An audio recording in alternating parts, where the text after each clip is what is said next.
Hello, everyone. Welcome. Thanks for joining our diagnostic training session today. Now, this week, it is a pre-recorded session, so if you do have any questions, if you're watching on Zoom, you can reply to the confirmation email you got. That'll go to my email box, and then I'll respond to those when I get back from traveling. If you're watching this on YouTube, just leave a comment under the video. Same thing. I'll get to those when I get back. And then on Facebook, you can just leave a comment underneath as well, and then I will get to those at the end of the session as well.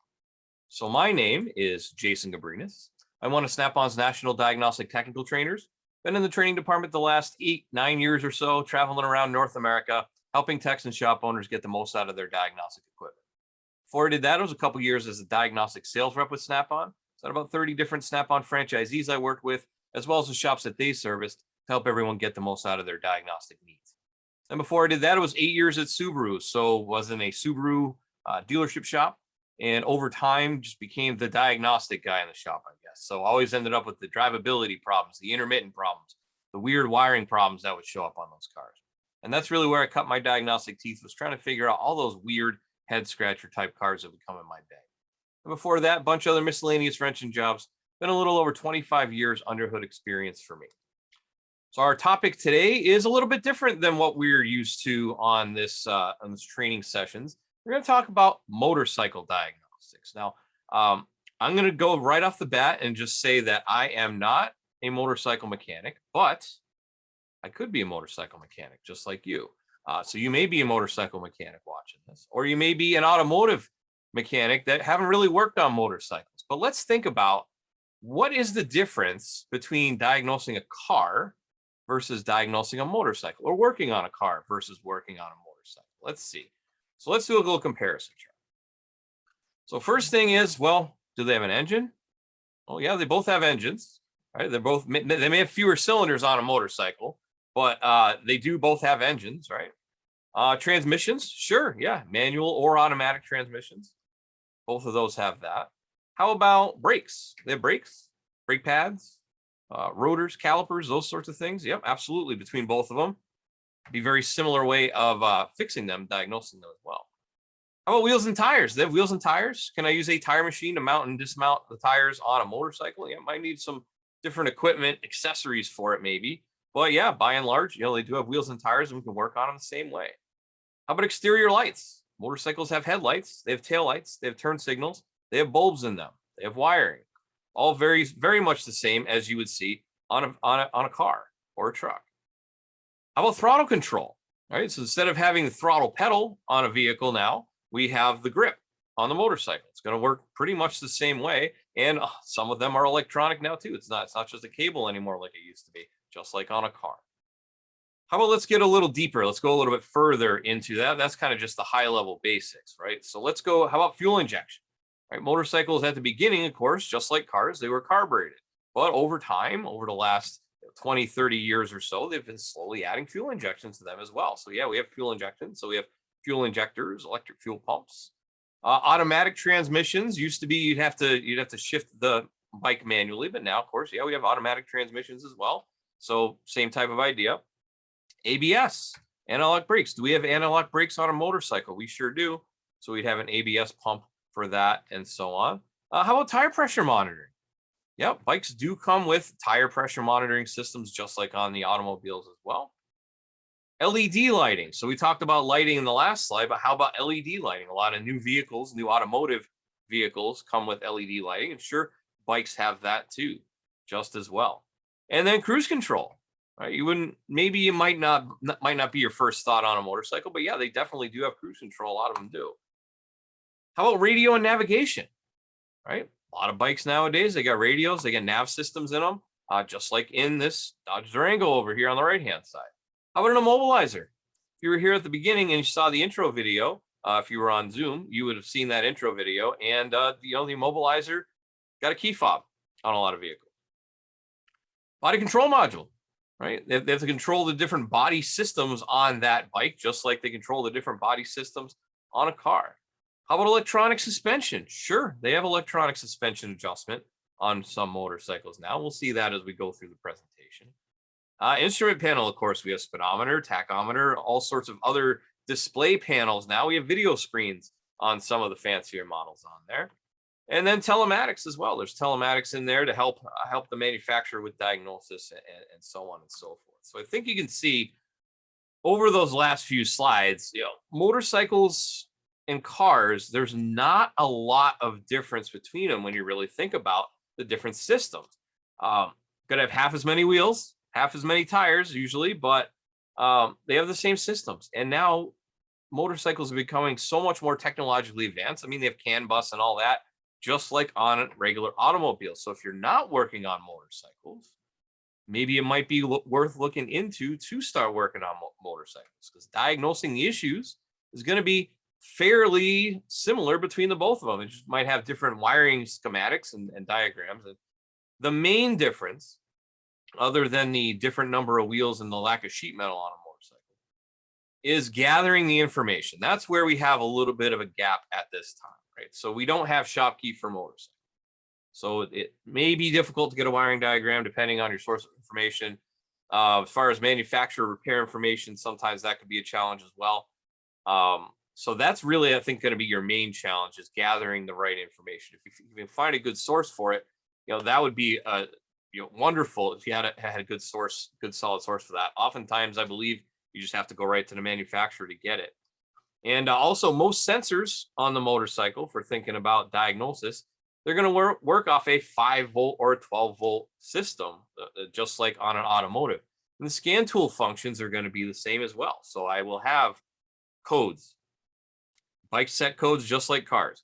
The codes, data, functional tests, all of that I would use to diagnose an automobile. I can use that to diagnose a motorcycle, right? So either way, you could work on a motorcycle just as easily you can work on a car, other than being able to find some of the manufacturers. Also, if we think about it, a scope, what does a scope do? Reads voltage. Meter, going to read the voltage.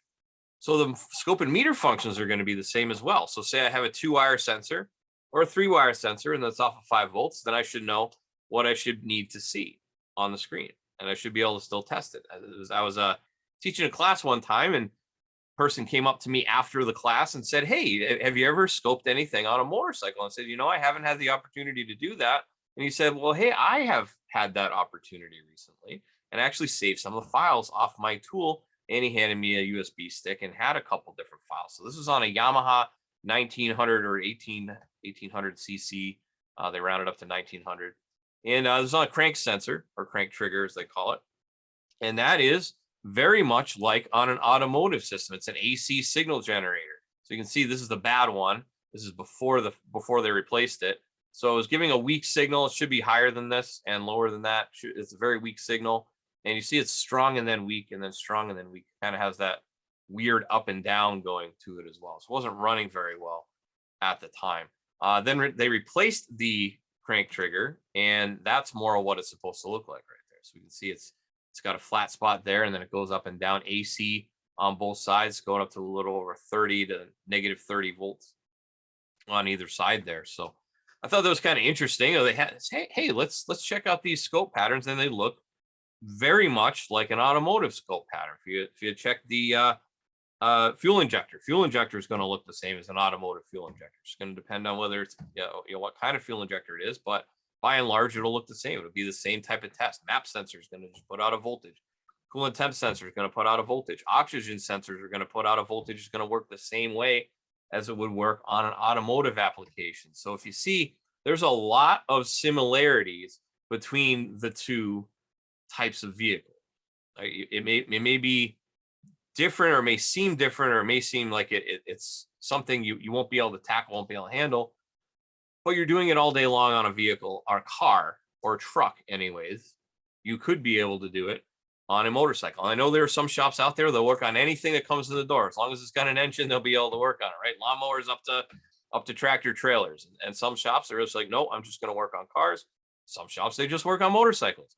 Either way, you have the tools and the capabilities to be able to work on these vehicles, is what I'm trying to say here. So here's an example off a BMW Motorrad, some of the capabilities that you could use to diagnose and help you fix a vehicle such as a BMW motorcycle. It's kind of it's one of the fancy ones with all the fairings and It's got a lot of bells and whistles on this one too. So it is a 2012 BMW Motorrad K series, a K4, and it's got a 1600 cc, 1649 cc motor. They call it a 1600. And there's a picture of it right there. You know, it's got all the fairings and stuff. And it's got the saddlebags, and comfy seats, and all that good stuff. It's good cruiser bike. So first off, the diagnostic. Here's another difference between, well, at least modern automobiles versus motorcycles is motorcycles up until very recently are very much like OBD1 automobile, right? So we have, every manufacturer has their own connector. So you need to have the right connector for it. But in this case, it's a BMW 2 adapter. It's underneath the seat. So it tells you it's underneath the seat there. Front left side under seat. Seat removal is required. And there's my barrel plug right there. If I go a little further, there's a closer view of that. It's got a locking tab on there as well. So that's just where we would plug in the cable. And we can scan the vehicle just like we would be able to scan an automobile or a truck. So in this case, many of the motorcycles capable in the tool, it can give you a fitted system or all systems list. So fitted system is going to display just what's on the vehicle, on the motorcycle. And then all systems will give you all possible systems that could be on there, but maybe they're not. Oops, back up there. Yeah, so all systems list is available add-ons.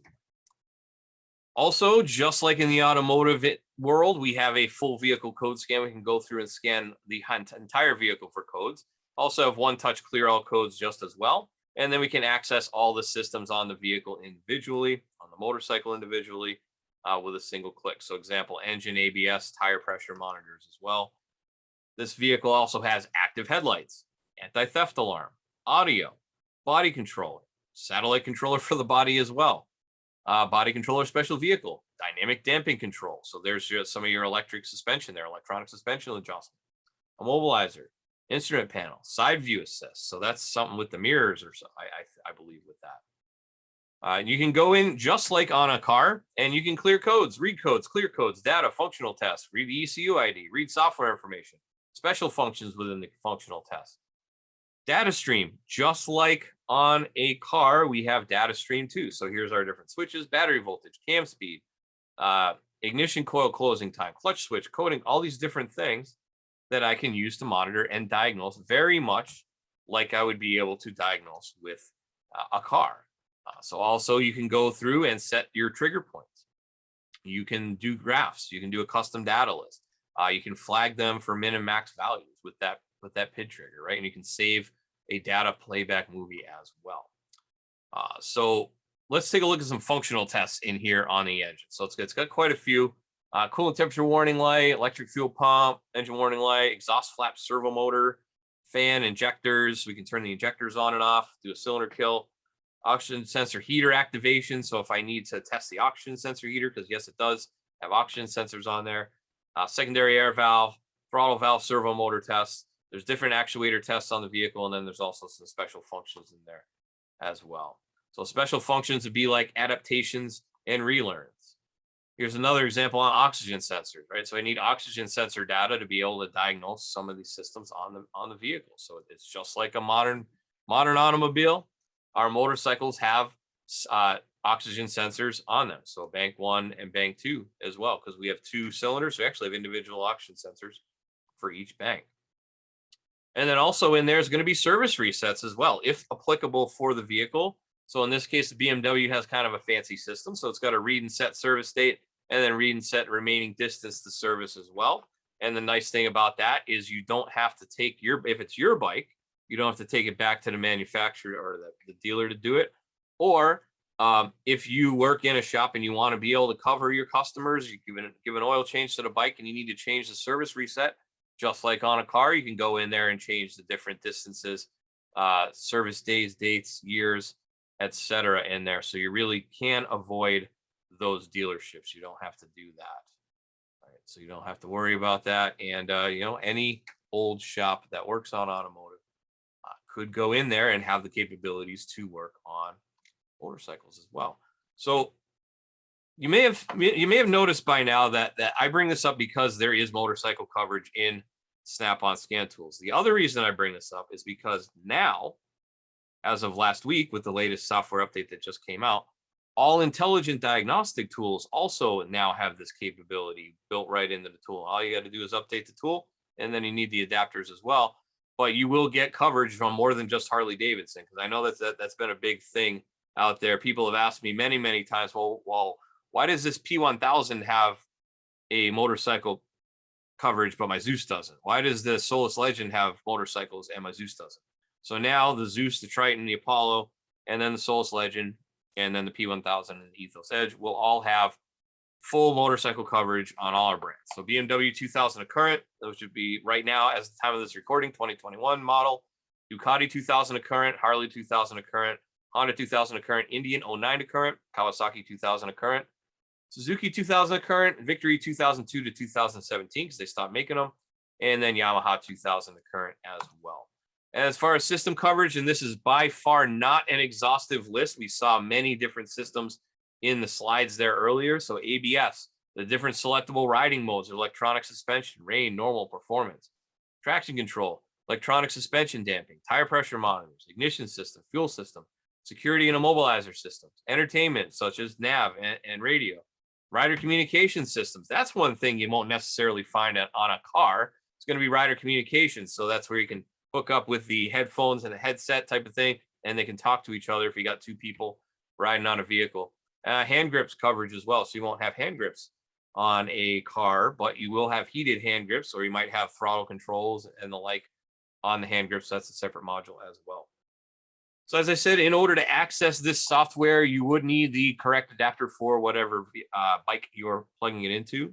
So, it's a Harley adapter, BMW adapter, Indian Victory, etc. All the manufacturers covered have their own adapters. Looks like there's 3 different adapters for Kawasaki, but they're all available. There's the part numbers right there if you want to check that out, screenshot if you wish. And then also, remember how I mentioned it's OBD1 up until very, very recently, with the manufacturers having the different plugs on their vehicles until very recently. Now, with this latest release, we also have this new adapter, which is going to be your motorcycle industry standard connector now. So it's going to be just like back in the OBD2 transition for automotive. We are doing this transition to this ISO 1 or an ISO motorcycle adapter. So Harley Davidson, that's going to cover any 2020 and newer. They already transitioned. Ducati's 2020 and newer, Kawasaki's 2021, and all makes are mandated to have this connector by 2024. So finally, after a very long time, motorcycles are getting into that standardized connector. So I thought that was good to let you know as well. It is also available. There's the part number right there. You can talk to your Snap-on representative if you want to know more. All right, so let's take a look at a couple other motorcycles, because I know we looked at that BMW in there, and there's some interesting stuff in the software here. So let's take a look on my Zeus, because as I said, it is now available on the majority of our scan tools, at least our current ones anyways, with 22.2 and newer software in here. So I'm going to pull out of my vehicle history because I got a few I want to talk about. So we'll do, let's look at this Ducati Monster first. We'll go in there, activate that. The scanner, just like you'd go into a scanner on a automobile. It'll pull the whatever VIN is necessary. Odometer, I think, is going to be hit or miss, but we do have the full code scan, clear all codes, engine, ABS, black box system, instrument panel module. So let's go into engine first. Notice how it says connect the DA6 cable and the DUC1 adapters will be Ducati. It's a 4-pin black connector on the seat. Continue. That's going to ID the ECU. And then we see we have codes, we have data, we have functional tests. By going to functional tests, our actuator tests are going to be like things like a compression test. So Ducati actually has a built-in compression test in there. If you have a drivability issue and you want to go through and check that, it does have a built-in compression test there. Fuel pump activation, horizontal coil and injector, vertical coil and injection. So I guess kind of like a tilted on its side type engine where it's horizontal cylinder and a vertical cylinder there.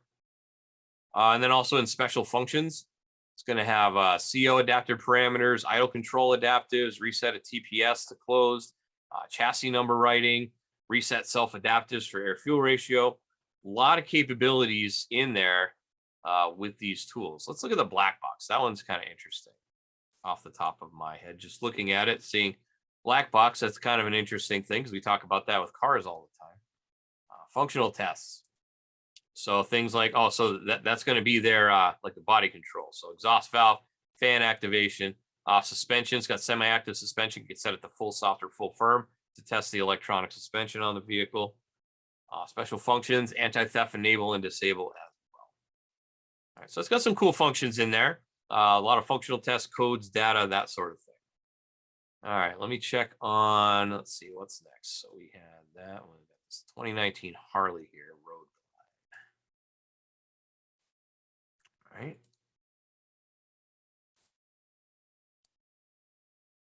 Okay, so that's HAR1 adapter, DA6 cable, and the HAR2 adapter as well, 6-pin connector. And this is one of the bikes that we can do either fitted systems or all systems. So in this case, we will do all systems. And you can see engine, ABS, amplifier, radio, body control module, hand grip left and right, and the speedometer. So engine, same type of thing. Going to go in there. Check. We have freeze frame data on Harleys as well. So that's nice for just like in the automotive world. When I get a code, what were the conditions at the time of the code? Functional tests for special functions. We got idle speed adjustments. So if you had some sort of modification that you did to the bike and you want to be able to adjust the idle speed up or down, you can do so. Under configurations, this allows us to program different functions into the computer. So it's going to tell you how to do that, change the menu item, hit continue. And then we see we got servo motor, exhaust flap, automatic compression release, cruise control, enabled or disabled, engine idle temperature management system, and exhaust emission dynamic control. We can go in and edit any of those and program it to the bike. Let's see. Actuator tests, idle air control, servo motor, cooling fans, because this has a radiator on it, so it's got cooling fans as well, coolant pump as well, so we can function through those.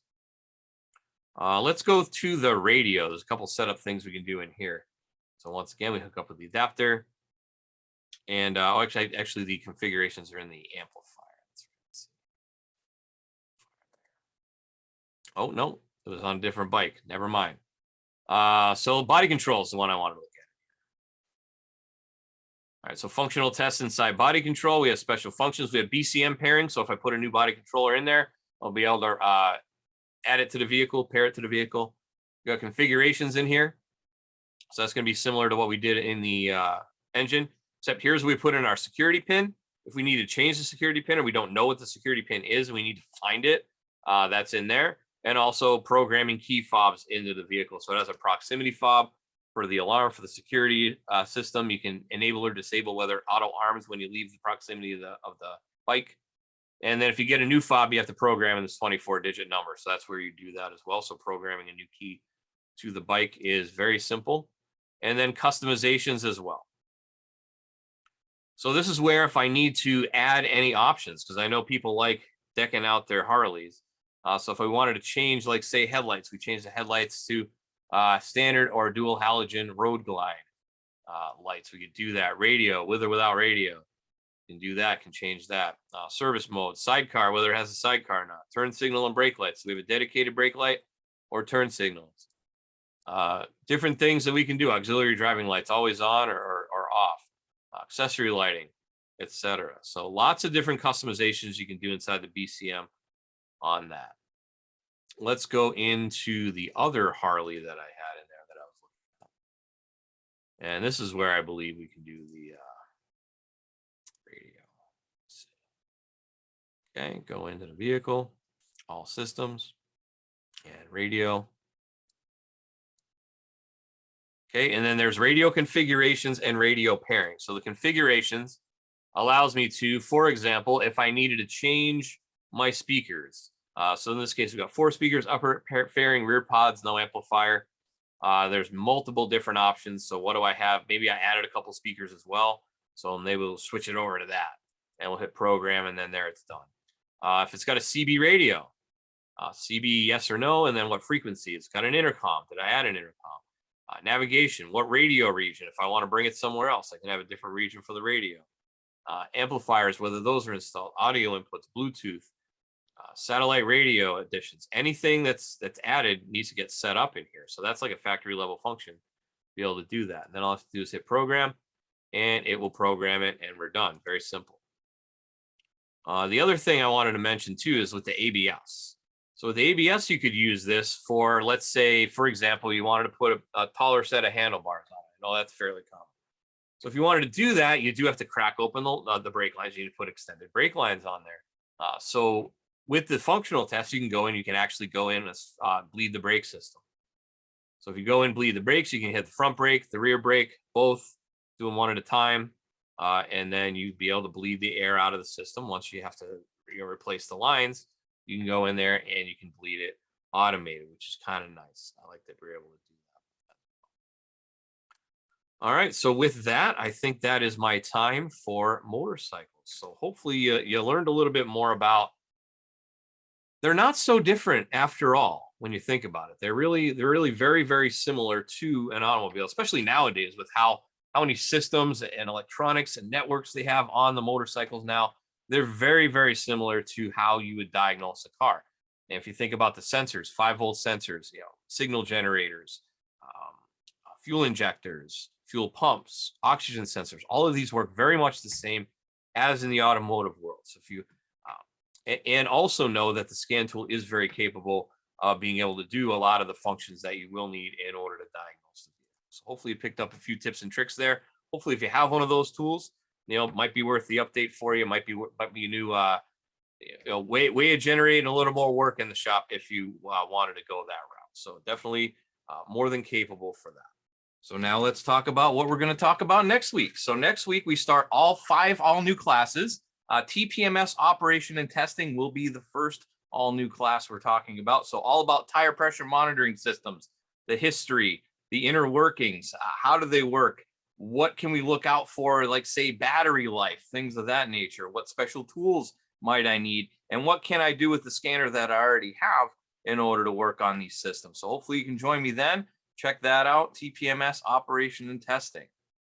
So if you want to see any of our past episodes, we have things like ADAS, code-based diagnostic workflow, no-code diagnostic strategy, component testing, all of these things we did over the summer with that component testing classes. And then everything else we've done so far, this all the way back, we've got over 40 episodes worth of content here now.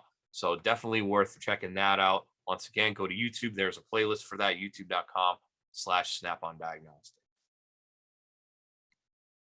And with that, we're up to Q&A. Now, as I said, this is a pre-recorded session this week. So if you do have any questions, if you're watching on Zoom, just reply to the confirmation email. That'll go to my email inbox. If you're watching on YouTube, just leave a comment under the video and we'll help you out when we can. And then same thing with Facebook, leave a comment under the video and I will get to those as we go throughout. Also want to make sure I mention my buddy Al, who also does free diagnostic training. He does tool-specific training. So if you want to get a little bit more knowledge as to what your tool can do, how it works, Monday it's on Apollo, Wednesday it's on Zeus, and Thursday it's on Triton. So very thorough class all the way from let's make sure your Wi-Fi is set up, make sure that's all set and going because a lot of features on the tool actually need Wi-Fi nowadays. And that's through the manufacturer even. All the way through, let's set up your free Snap-on Cloud account so you can upload and share files. And then we'll go through code to completion, fast track intelligent diagnostics. How does it help me as a technician diagnose vehicles faster? And then that's about an hour long for all that. Each night, depending on what tool it is, he'll just do it on the respective tool. Wednesday and Thursday, though, since those tools also have scope and meter functions, take a 5-minute break after that first hour. And he goes through another hour on the scope and the meter and real world examples of where he would use that and what it would look like, fuel pumps, things of that nature. So same time, same place, Monday, Wednesday, or Thursday, pick your tool, snapon.com/OT. He only goes to Zoom, so you'll need to be, it's more of an in-person type session. Your camera's not on, but he'll be able to answer your questions. You type them in the Q&A. He's definitely able to answer your questions live, and it's kind of designed to have the tool in front of you following along with what he's doing on the screen. So once again, go check him out, snapon.com/OT. It's free. With that, thank you very much for your time today. Thank you for taking a little bit of time out of your busy week to come join us. Hopefully you picked up a few tips and tricks on the capabilities that you have to diagnose motorcycles and hopefully maybe add that to your repertoire if that's something you want to do. If not, maybe you got a little bit more information on what the capabilities are anyway. So with that, Thank you very much, and we'll see you next week. Have a good night.